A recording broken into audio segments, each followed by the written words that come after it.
Welcome everyone to our second episode for Digital Futures for Good. So Digital Futures for Good is our 2024 conversation series where we're talking to thought leaders about digital inclusion and many different aspects of digital inclusion. And this is episode 2. I was really delighted to have had a conversation with Martha Lane Fox on which was a very sunny day in London a week or two ago, and about her history working with digital inclusion and some of her thoughts about what more we can and should do. I'm really delighted to have with me two expert commentators, Julie Hawker and Mohini Rao from Accenture. Julie's from Cosmic, and they're going to be my buddies on the journey through the video clips that we're going to show from my conversation with Martha today. So let me let you introduce yourselves. So Julie, introduce yourself. Thanks, Helen. Hi, everyone. Yes, I'm Julie Hawker. I'm Chief Exec at an organisation called Cosmic.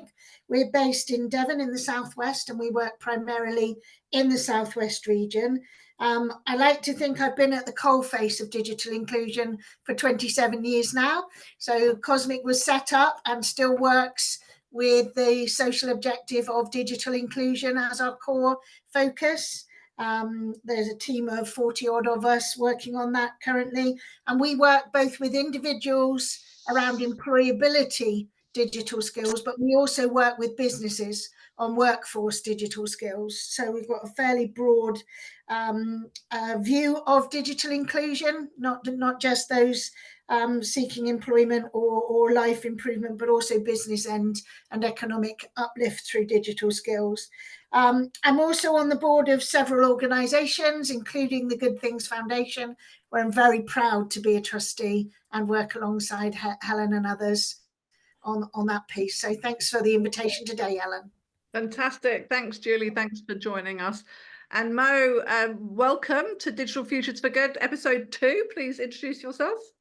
Thank you so much, Helen. Hi, everyone. It's a real pleasure to be on this event, and just to introduce myself. So I've been in Accenture almost too long that I have to check LinkedIn now to tell me how long it's been. But I think it's been about 15 years, and I currently lead our what we call corporate citizenship. So it's our sort of social impact program, and I'm responsible for our responsible business agenda in the UK. And essentially what that means is I'm really helping to mainstream all the things we do corporately into the DNA of our business in terms of the work we also sell and deliver to clients. And so for us, digital inclusion, digital skills is so pervasive in everything we do that actually partnerships like that one we have with the Good Things Foundation, we're finding that now our conversations that we have with businesses is also about digital inclusion and digital skills. So I'm really looking forward to exploring these themes in a bit more detail. And it's worth noting that our specific partnership with Good Things Foundation is really exciting to us. We are going to be their strategic AI partner, and we're working together to develop a train the trainer program on AI literacy, which we plan to deliver across the community hub network. So I'm really excited to be here today. Wonderful, lovely. Thank you both so much for coming along and joining us on episode 2. So we're now going to show you 2 clips from the conversation I had with Martha, and I kicked off the conversation by asking her what's changed in the last 15 years working with in digital inclusion. So it feels like 15 years ago, it feels like a long time ago, but do you think much has changed around digital inclusion? Didn't do a very good job, did I? I think, what do I think? I think 2 things. I think firstly that there are a wider constituent of people that are more aware and talk about the issue and are trying in some way to keep the conversation alive, think about the policies, do the incredible work that you guys more connected to the ground. And I think corporates are more into those conversations. I think governments, although we would argue maybe they haven't done enough, I think it's more known. So I feel as though some things have shifted. But I think I feel depressed when I look at the absolute numbers, and I very naively, and I wish I hadn't now in retrospect, said, oh, we can have everyone online by the Olympics. That was my kind of ambitious goal for the country, because I thought, these aren't big numbers. You know, this is like a small scale up tech company to get 10 more million people using technology. It's not, we know what to do. You've known what to do for decades, right? So I feel naive now when I look back, and I approached it a bit too much like a kind of business problem that could be solved, not using necessarily business tools, but just that ambition. And so I think that's the depressing part of it, the absolute numbers, which ultimately is the main judge. But I do think that there is more attention potentially around the issue, not just from governments, but the wider network of people that need to make it happen. And, you know, recently I talked in the Lords in Baroness Stoll's debate. I know you had her on your podcast as well. And just to see the work continuing, and she uses so much stuff that was early days language and continuing the fight. So I think that some things shifted. And I did get some money out of Gordon Brown. We got 30 million, and it led into the creation of the Government Digital Service when I was working under David Cameron. So all these things are linked. You know, I really deeply believe that we have to continue to reform public services using the best technologies. And to do that, we mustn't leave anybody behind. It's absolutely essential that neither piece of work stops, in my opinion. We can't not keep reimagining the state for the modern age by saying, oh, but all these people can't use technology. Not okay. Bring them all into the technological landscape, create better public services, and then a whole bunch of better stuff has happened. So those things are, you know, continuing to be teased out from different angles. So I think something's changed, but not enough and not fast enough. Yeah.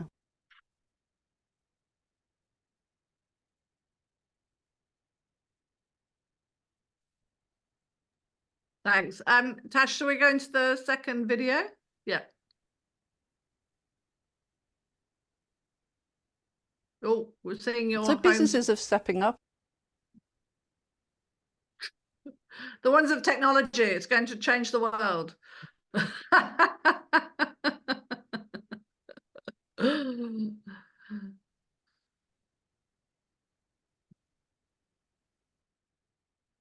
Obviously, charities like Good Things and others, we're filling that vacuum. So thinking about the new government, having this imagination of this modern Britain, Yes. what do you think they should do? Is this a machinery of government? You know, you created Government Digital Services with Mike Bracken and Yes. Francis Maud. Is it a new unit? Is it another champion? Do we need a digital inclusion champion? I don't think we need the outside champion, actually. I think it's got to come from the Prime Minister or someone in the cabinet. I think it's got to be owned by a very senior person, whether it's the Business Secretary, Jonathan Reynolds, or whether it's Peter Carl, who does irrelevant, but it's got to be, I think, a person in government that does this stuff. I mean, the first thing is about connectivity. You know, we're sitting here in Vodafone. No disrespect to any provider, but we still haven't finished the job. And so that's part of it. It's then got to be about making that connectivity affordable to people. And then, as you have talked about always so articulately, it's about that peer-to-peer support. You know, it's not me or someone that looks like me saying, you must get online. In fact, that's very, very unhelpful. You need people that feel like the people that are excluded to help them, and the prompts to do it, don't you? So you just need that plan. So if I was Prime Minister, heaven help us, everything would go to shit, but I would make sure we had a plan, a proper deep plan. And it wouldn't be like the digital plan, because I think that's kind of already putting it wrong. It would be a plan for modern Britain. It's like, what is it that by 2030 this country is?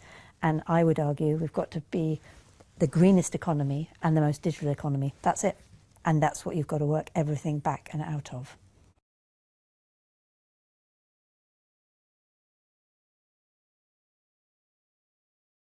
That's great. And it was, as you can tell already, it was a really great conversation that Martha and I had.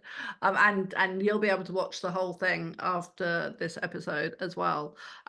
So the just from the top. So obviously talking to Martha about her role as the digital inclusion champion. So Gordon Brown made her the role and digital inclusion champion. There's a very nice bit in the interview where she talks about getting the Prime Minister's on the phone, and she thought it was like one of her friends like pulling her leg, which I thought was lovely. And obviously, as she mentioned, she's now in the House of Lords. But she did say that some things have shifted and that she thinks that there's more attention to digital inclusion now. So Mo, from the business world, do you think that is true? Does that echo? Do you think that's right?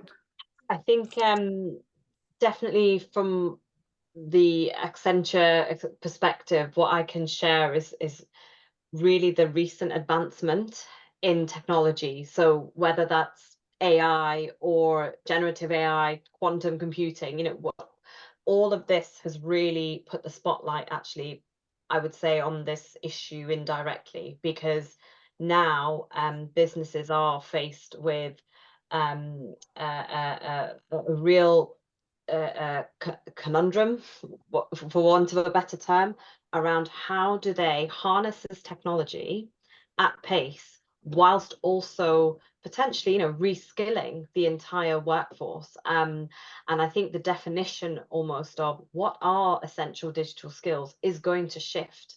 So I think in terms of that awareness, it's absolutely now, I think, in the psyche of a lot of leaders, especially at the CEO level, on these emerging technologies and how actually they understanding them and understanding how to apply them in a responsible manner to ensure that they are truly inclusive, that we're not leaving people behind, is almost becoming a business critical imperative.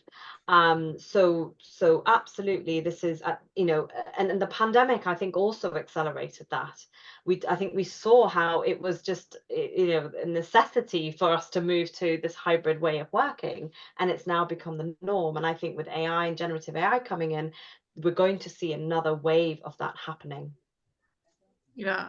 Mo, I mean, obviously we also did the filming at Vodafone, which was brilliant. So thank you to Vodafone, who's also another of our strategic partners. But Mo, with that increased awareness, how do you think we could bring more businesses in? So obviously yourselves, Vodafone, our other strategic partners like Virgin Media O2 are aware of how critical digital inclusion is. But I would say there's still some businesses who don't have that awareness. How do you think we can communicate with them and raise digital inclusion onto their agenda? I think it's about articulating the size of the prize. I think and the stats now are improving. I think now certainly the research we're doing, we're able to articulate what percentage of working hours could be augmented by AI, what percentage of working hours could be automated, what are the percentage of productivity gains, and what's the economic kind of value as a result of that, both to society and to business. So I think now it's almost the tech itself is enabling us, and the data is enabling us to articulate the value on the table. I think what else is important, though, is it's value for everyone. It shouldn't just be value to business. I think it's really important that what businesses like Accenture, Vodafone, etc., can do is articulate the value to society, value to customers, value to their employees, as well as the bottom line. And I think then we're creating a dialogue which is much more about shared success across our societies. Because when I heard that conversation that you had with Martha Lane Fox about modern Britain, it really chimed with me how she was saying it should be green and it should be digital, and that's really chimes with certainly what at Accenture we're saying, that every business should be a digital business. And more recently we're saying every business should be a sustainable business, and to me that includes tackling this issue around digital exclusion as well as the digital skills gap. Brilliant, thanks. And I want to say thank you to Jess Flack, who's leading the charge in the chat panel, putting comments and questions, which is fantastic. We'd love to hear from all of you. Julie, so I love Martha's the way she's framing things, so reimagining the state for a digital age. You also talked about leadership from the Prime Minister or from the Cabinet, and actually in the first episode of Digital Futures for Good, leadership features really strongly. How do you think that we can get the next government to make sure that this is a priority at that top level? Well, I think, hats off to you, Helen, because we see you left, right and centre lobbying like mad at conferences and whenever you can in and out of key meetings. So we definitely need that to continue. And those of us who can influence at local level, I make it my job to speak to our local MPs as much as I possibly can, and make sure that this is on their agenda as much as I can. But of course, in the end, it's also about how much the prospective MPs, not the incumbents, but the prospective MPs are hearing about this as a doorstep issue.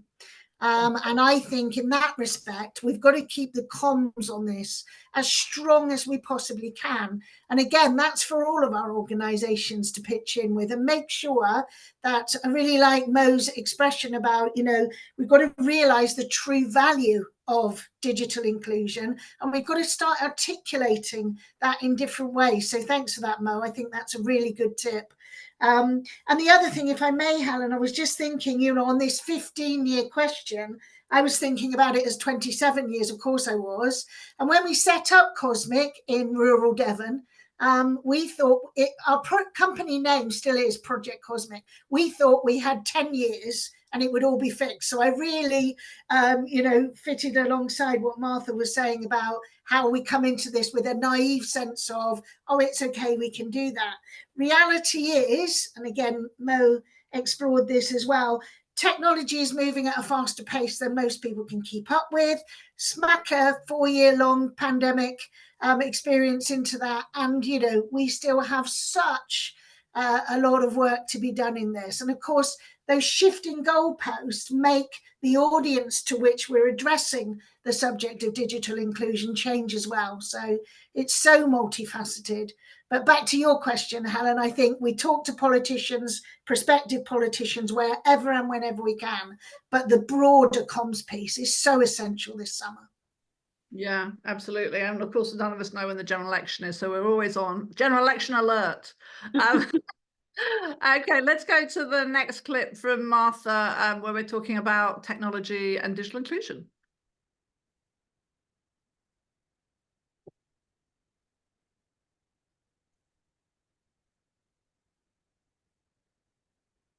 So Martha, you're in those rooms, you're getting phone calls from prime ministers, you're in the House of Lords, getting the debate. And I think you said in the House of Lords debate that you've told 200 secretaries of state your story about... At least, I reckon. the young man in Leeds. So why aren't they listening? Why actually has the politicians' focus on including people, not leaving people behind, to use your words, why has that interest actually gone down?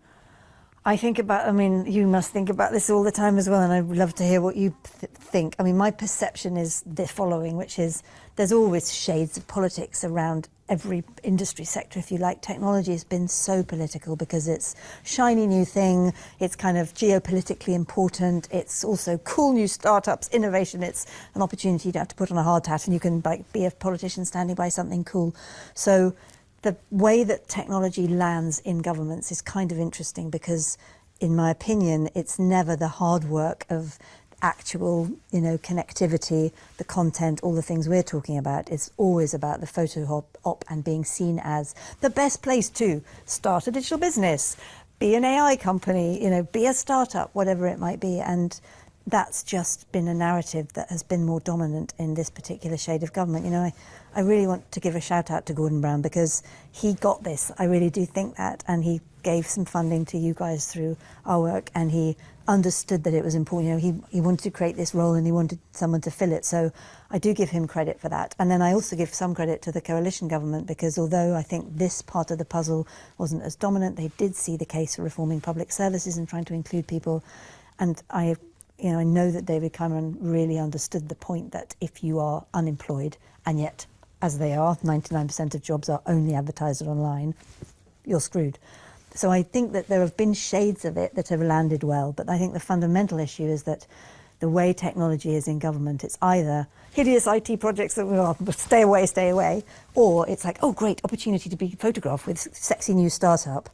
And kind of that grunt work of the middle stuff has often taken a back seat, especially in a universe of so many changing ministers and prime ministers.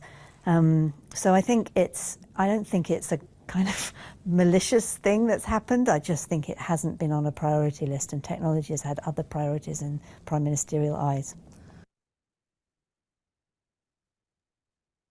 Brilliant. So come to you first now, Julie. So the question I asked Martha was, can technology innovation, emerging technologies solve digital inclusion. So we heard some of why Martha thought it wasn't on the agenda, particularly for politicians. But what about this issue? Like, can tech itself be part of the solution to ending digital exclusion?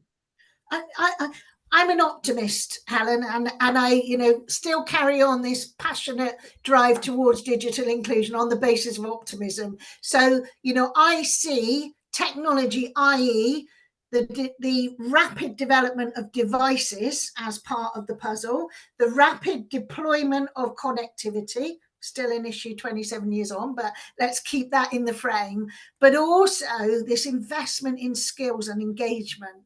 Now, when we get those three things right, then obviously the solution is much more within our reach. At least we have to have people who are motivated and can see the rationale.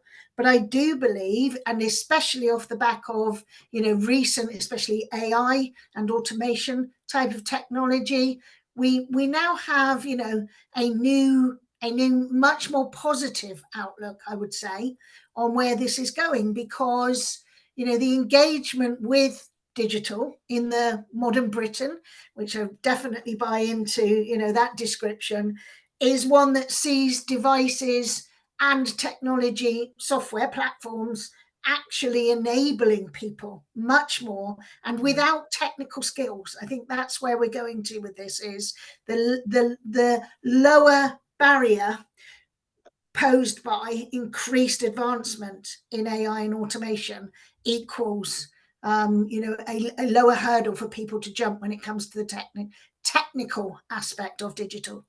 Yeah, and like you, I'm an optimist that we can hopefully get some of that tech right. So we just have to do the rest of the digital inclusion puzzle. Mo, I'm going to let you be positive and optimistic, but I'd also quite like you to, if you may, throw in some words of caution. Is there any way that you think Gen AI in particular, or other emerging technologies, could actually exacerbate digital exclusion?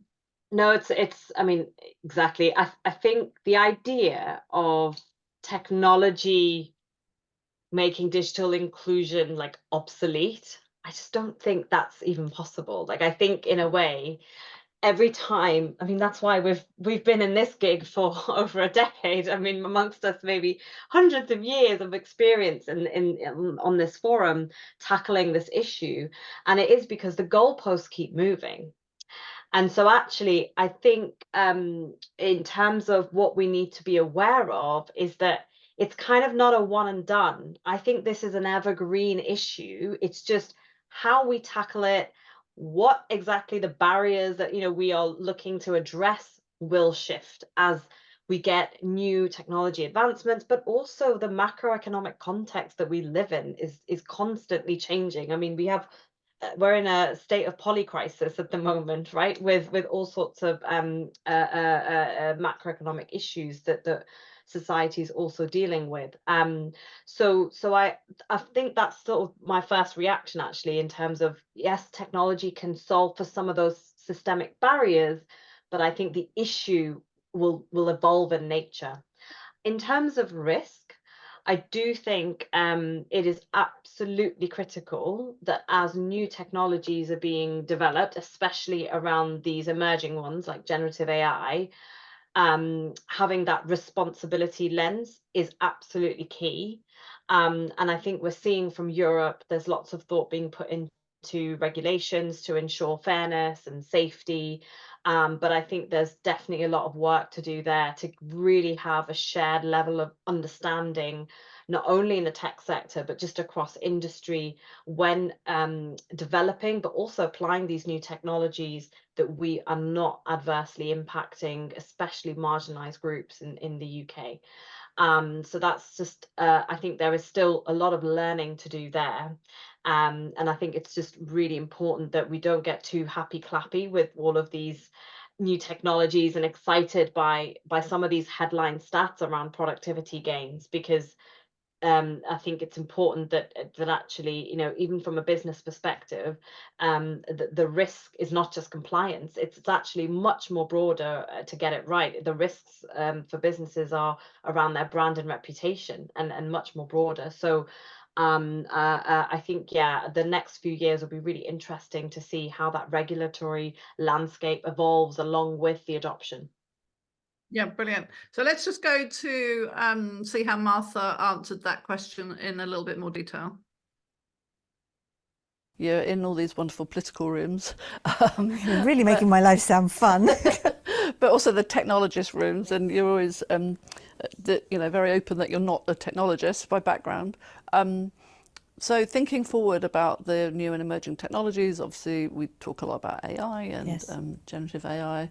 Do you think that in a decade's time the technology will be that much easier to use, so the interfaces, that some of the elements, obviously not all of the elements, but some of those elements around skills that we talk about around digital inclusion, digital literacy, do you think some of that will be less important because technology fills the void? Interesting, isn't it? Because I think that was a lot of some of the pushback that I certainly personally got in the early days of the work I was doing, which was a bit like, but this is just going to sort it out, isn't it? I mean, is it just that the technology is going to get cheaper and better and everyone will be able to use it? I know that is, again, not a political point, but MPs of all shades sort of thought that this isn't really an issue because everything's going in the right direction to solve this problem, but we can see that has not happened, and in fact it's got worse, and in fact you get more excluded and there's less, it gets harder and harder, arguably, to become digitally skilled up. And I actually think that, well, of course you're right in some ways, like will we be coding or will just the AI be coding because it's much better?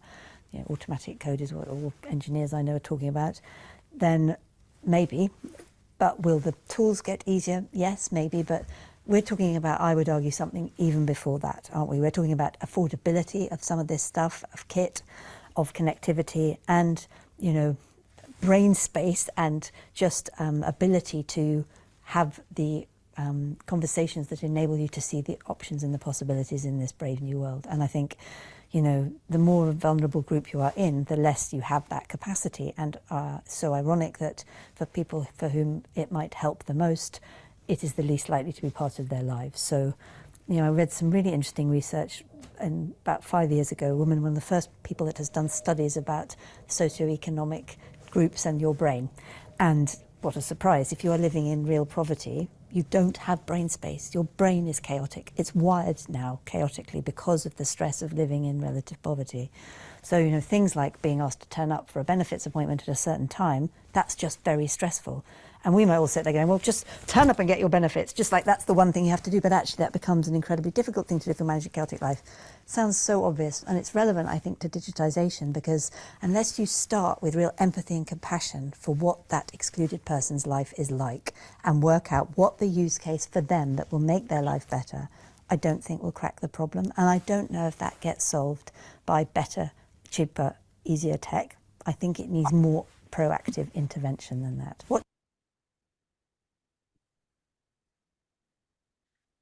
Great. So that was just building on that point about tech and digital exclusion, and I think it's really interesting, the human aspect. And actually I think Jeff on the chat panel has also raised that actually that digital exclusion is about people, not about technology. And actually the whole of the discussion with Martha is very much like that.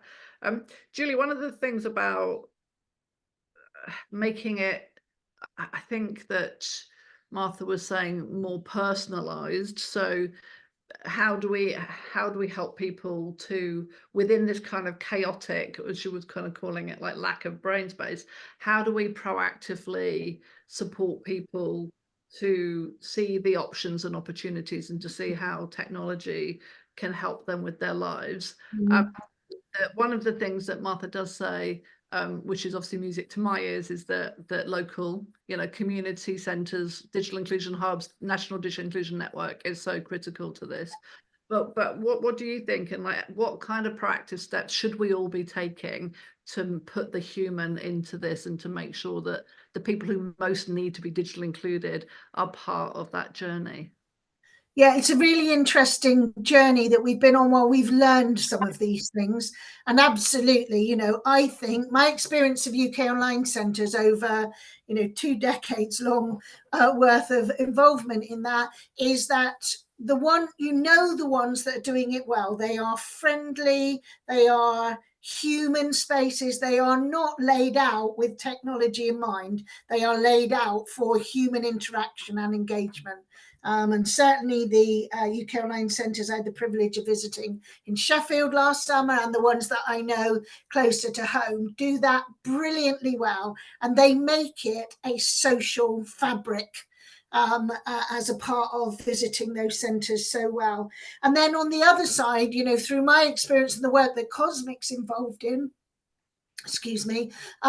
there is this absolute requirement. We work in and out of employability hubs all over the Southwest, and there is this absolute requirement for us, especially with basic digital skills learners, to have a quiet space, an uninterrupted space, a space where they feel safe, trusted, you know, a space that allows them to decompress and to actually clear their brain space well enough to get on board. And sometimes any of us who's worked in digital inclusion over the years knows your first intervention won't be the one where you make huge steps and progress. It will all be about trust, motivation, engagement, the reason behind them needing to uptake some skills. And then, you know, the second meeting, the third meeting is when people move on. So I absolutely get, and I admire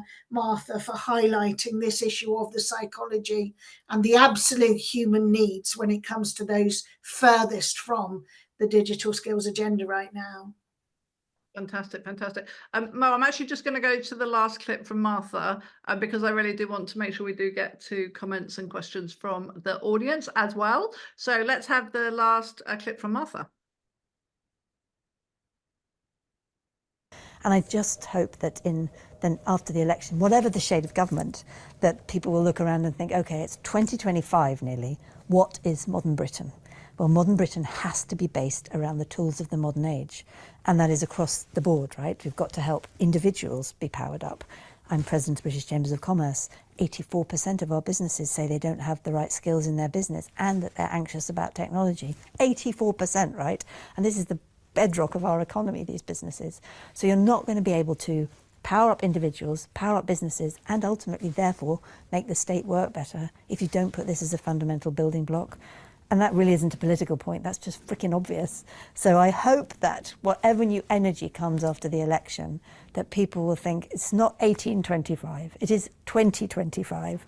Let's imagine what modern Britain really looks and feels like, because we have so much opportunity to do this right. We're a small country geographically, we're a small country population-wise, we've got these kind of some centres of excellence in this stuff. We only need to just push that extra bit and finish the job. And that's, I think, what gets me so vexed, is it's not starting from way back, it's actually starting from pretty good. Just do it even better. Imagine you're the Prime Minister. What would you do in the first 100 days to fix the digital divide? Again, I'm not going to say anything that is kind of big new news. I think that the first thing, especially knowing a little bit about how Prime Ministers operate and what the powers are that they have, you just have to make it your own personal priority. And I would make it a personal priority to build not just the best startups in the world, to be the most AI safety place and all the platitudes that come out of ministers for the last 15, 20 years about technology, but actually have a detailed plan about what a modern Britain looks like. That's the most important thing. I think the Prime Ministers can do a bunch of stuff, probably less than some people imagine, but the thing they can do is keep a priority top of mind of their cabinet. We are building a modern Britain, and that means using the tools of the modern age to make sure no one is left behind, that we have put modern technologies at the heart of how we imagine the state, and we are doing it in a really detailed and joined up way, and that is what I would aspire to do. Fantastic. So obviously everyone can look at the whole of the video, but I love this idea about talking about modern Britain, and that we in the chat, Jess Flack from Essex has talked about, and Sally Dyson about poverty as well, is that unless we see this as a holistic piece, then actually digital inclusion on its own, you know, it doesn't exist out there on its own. So Julie, I mean, the thinking very much from a political point of view, like part of what we want to do with Digital Futures for Good is about policy levers. That what do you think a modern Britain looks like for you, and what do you think those policy levers are? And where you're not moving, Julie, can you hear me? Yes, I can. Yeah. Good. So yes, modern Britain for you and for the Prime Minister. Kind of speak truth to power now, Julie. Okay, I absolutely agree with Martha that this has to be the Prime Minister's ownership. This agenda for too long has sat with others in government, and without the backing of the leader of this country, I think we're on course for another period of, you know, pushing and pushing and pushing from grassroots level rather than from the centre. So I absolutely agree with that. But I also think we need a Prime Minister that speaks regularly to disadvantage and understands that from, you know, based on, we're all great fans, aren't we, of user stories and case studies, and making the point about disadvantage and what that really means to the individuals we work with. And I want to see more of those highlighted by government going forward as a means to leverage, because at the end, what we need is more funding in this agenda. We need that from government, we need that from big business, and we need to make sure that those in our society that are disadvantaged are brought forward when it comes to digital skills, digital engagement, and the use of digital technologies in that modern Britain. I love, you know, Britain as the greenest, most digital country. That's great. And I think that sort of ambition is what we should sit behind. And Mo, obviously creating a modern Britain, and let's assume that there's some Prime Minister leadership there, but it's going to be cross-sector, right? So that there's definitely a role here for businesses, but also for communities and community organisations and local authorities and combined authorities and, you know, Scotland, Wales and Northern Ireland as well as England. So how do we really bring together that like cross-sector consensus? Let's assume we have a leadership from government, but what about everybody else, like the non-politicians?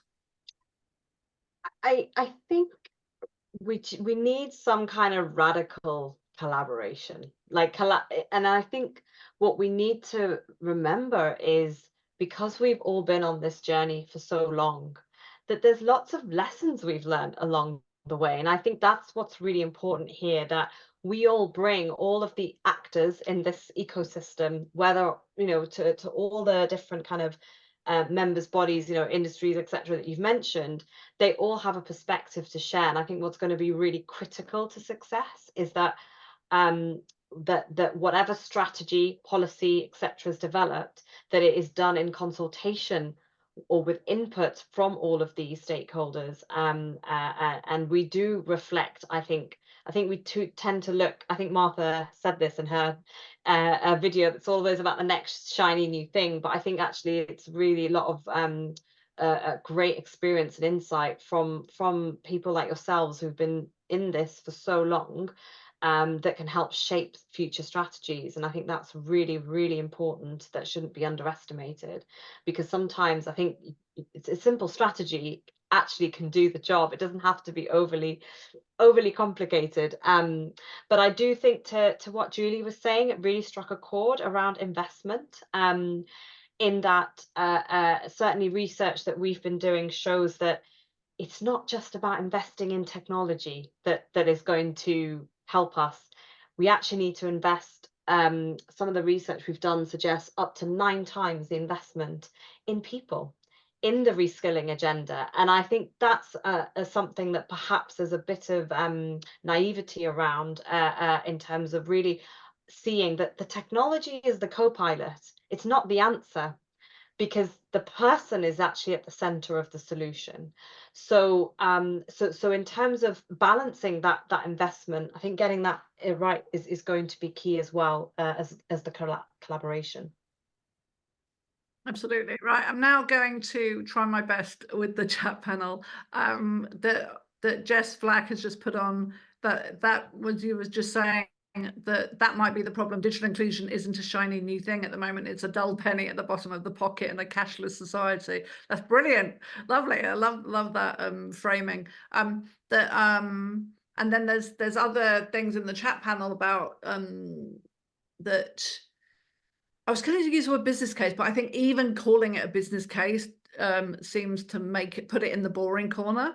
I think that this is about, and Jeff said that MPs won't make it a doorstep issue unless we talk about the human side. And so I think that actually turning Jess's dull penny into a shiny shilling, I think, is what we need to do.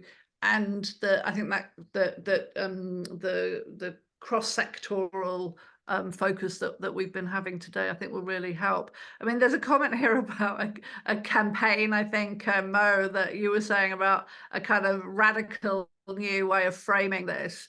Do you want to say a bit more about that? I mean, is this from Jess about the campaign coming on?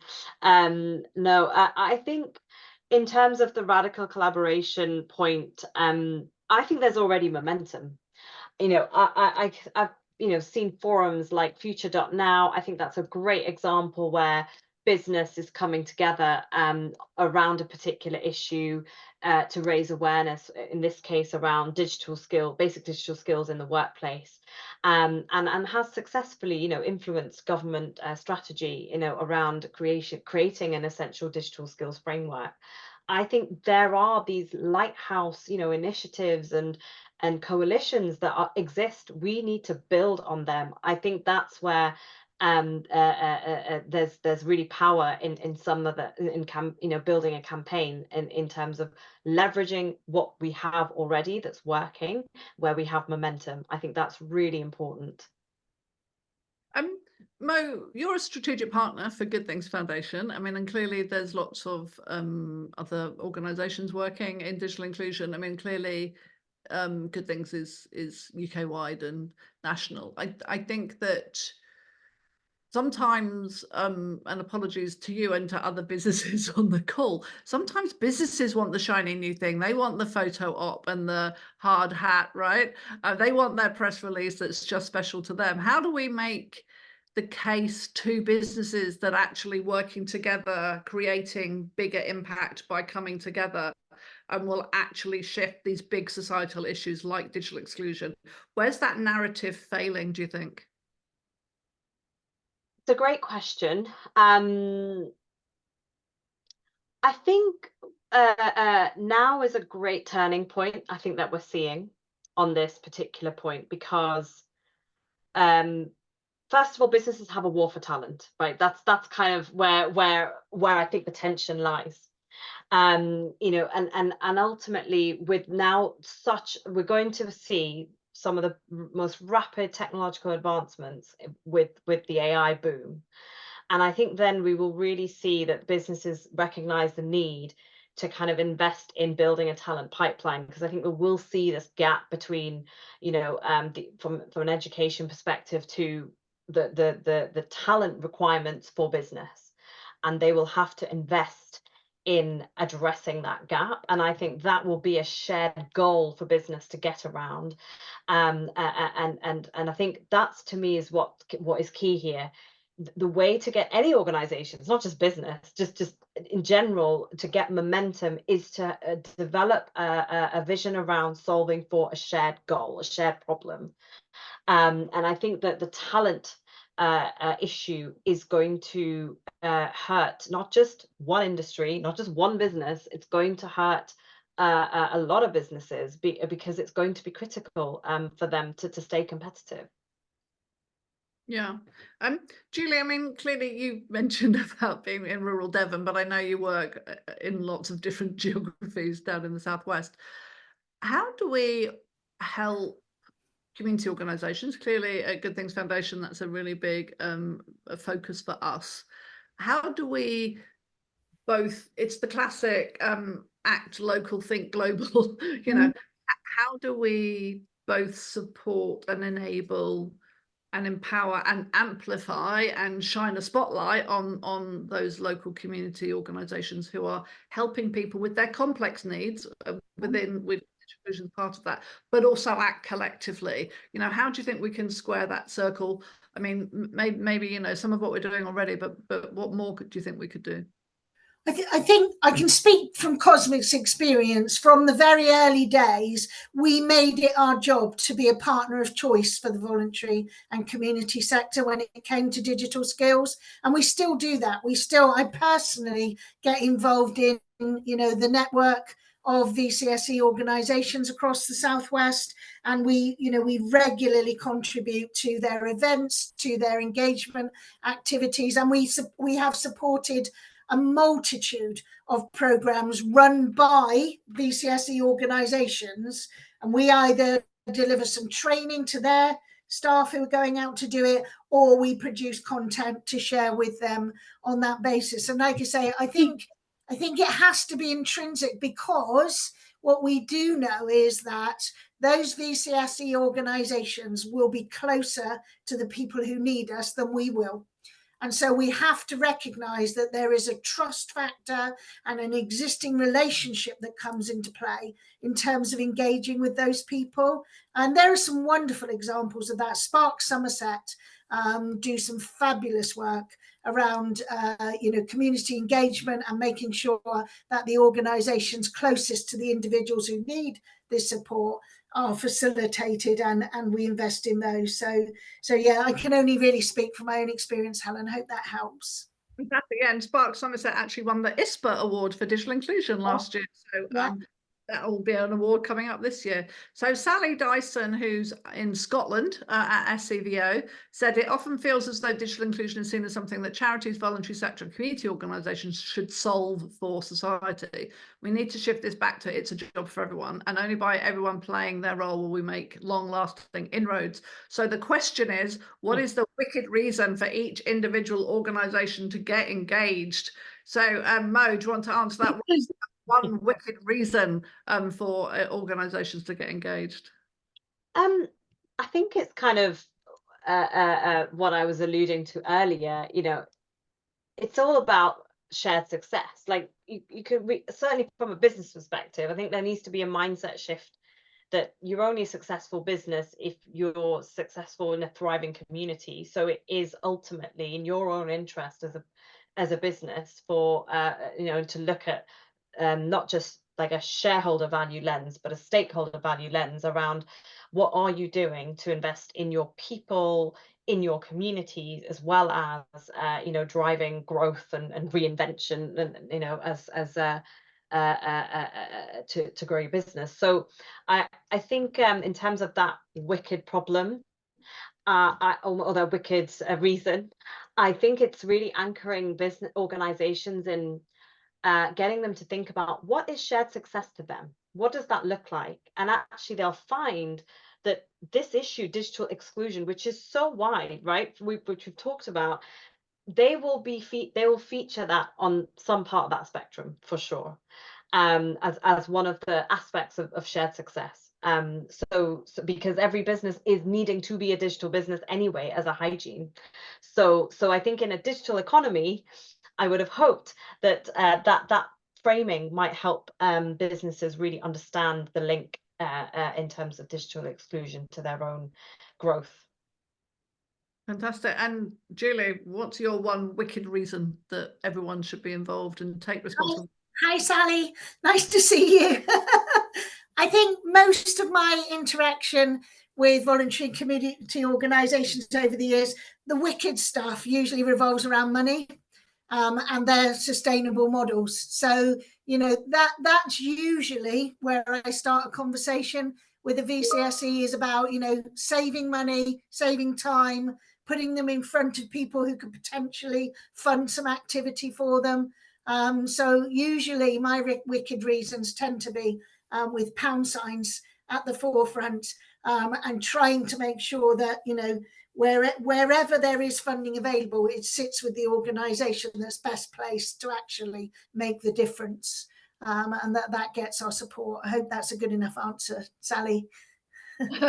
Hopefully, Sally, yeah, that's good enough. Jeff Mitchell from Quidzin is saying has made a really interesting comment here. So this is about government. Well, I'm taking from it, government is to say that if one government department leads on digital inclusion, then the others will step back. And actually, all government departments have some skin in the game, that they're all going to be benefiting. Their policies are going to be more effective. They're going to have much better impact if everybody, so people are digitally included, e.g. they could use their online services. But this is obviously, as we've been saying today, and as Martha says in the video, is much, much more than transactional. This is about opportunity. This is about having better lives, not just having better transactions, right? And that so if one department leads, the others step back, what do you think the solution might be? I mean, obviously Martha says in the film that having a champion isn't necessarily the right idea. It should be coming from inside government. So Julie, this is for you. What do you think? I mean, this is very much a machinery of government type question, but where do you think we can really get the leadership that we need from government so that departments think they're off the hook? I, like most people on this call, have been around this game for long enough, get completely confused and fed up with government department names and people and all of that. So I couldn't tell you today which department I think this belongs in, Helen. You're probably much better placed than I am to know that, or to give that your best shot. What I do know, though, is it needs to be the department that is not obsessed about government itself saving money because of digital.